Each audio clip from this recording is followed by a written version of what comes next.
un'associazione sportiva che promuove la pratica di questo nuovo sport che è il padel e abbiamo 4 campi di padel, 3 classici e 1 singolo e poi novità recente che comunico adesso, ci sarà un campo di pickleball, stiamo realizzando anche un campo di pickleball che è questo nuovo sport che ha avuto una forte ondata in America, negli Stati Uniti, e che ha sovrastato anche il padel in America.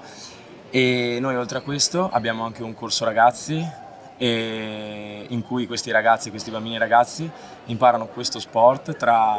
insieme ai loro coetanei, tra socializzazione e divertimento. Allora, il padel è assolutamente inclusione e anche è un po' alla base di questi 3 giorni di evento, di festa dello sport.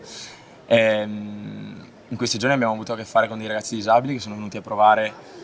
questo sport, li abbiamo visti molto, molto entusiasti perché per molti di loro è la prima volta e abbiamo capito che insomma ci hanno già chiesto che vogliono tornare, questo per noi è una grossa forma di gratificazione. Poi l'anno scorso abbiamo avuto anche un progetto totalmente gratuito con i ragazzi della nostra famiglia,